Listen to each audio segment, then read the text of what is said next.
روس کے مشہور شاعر ابو طالب شاعری کرنے سے پہلے گاؤں گاؤں گھوم کر برتنوں کی مرمت کرتے تھے اور شوقیہ بانسری بجاتے تھے۔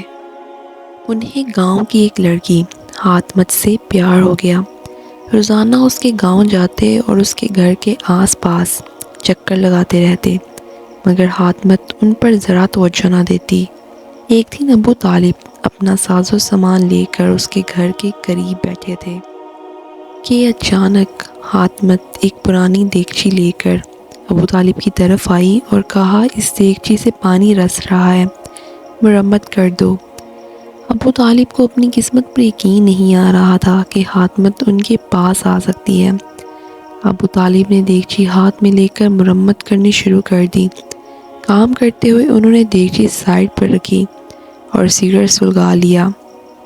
مزے سے کش پر کش لگاتے رہے۔ ادھر حاتمت غصے سے لال ہو رہی تھی، مگر ابو طالب کو کوئی فرق نہیں پڑ رہا تھا۔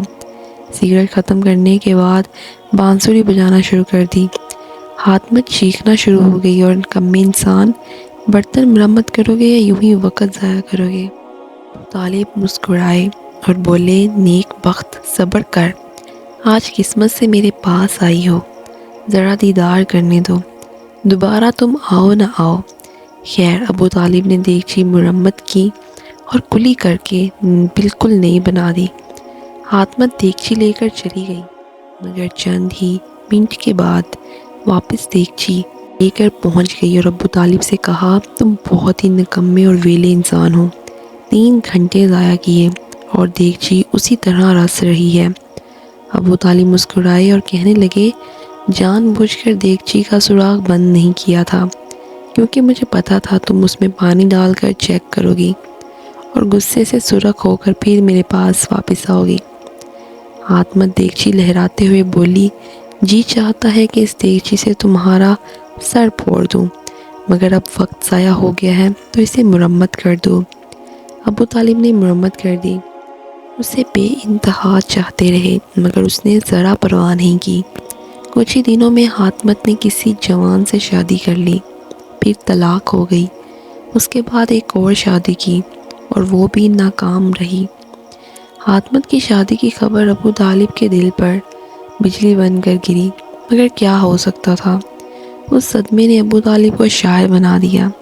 انہوں نے اپنی ایسی شاہکار نظمیں لکھی کہ جن کی پورے سوویت یونین میں دھوم مچ گئی۔ انہیں اعلیٰ ایوارڈز دیے گئے، حکومت کی طرف سے وظیفہ اور گھر بھی دیا گیا۔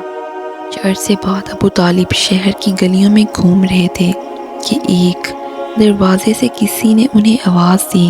انہوں نے مڑ کر دیکھا تو ایک عورت ہے، حلیے سے خستہ حال اور بڑھاپے کے قریب لگ رہی تھی۔ عورت کہنے لگی، میں حاتمت ہوں۔ ابو طالب، مجھے پہچانا نہیں؟ ابو طالب کہنے لگے، اچھا ہوا تعارف کروا دیا، میں پہچان نہیں سکا تھا۔ حاتمت غصے سے بولی، واہ واہ، میری وجہ سے اتنے بڑے شاعر بنے ہو اور مجھے ہی نہیں پہچان رہے۔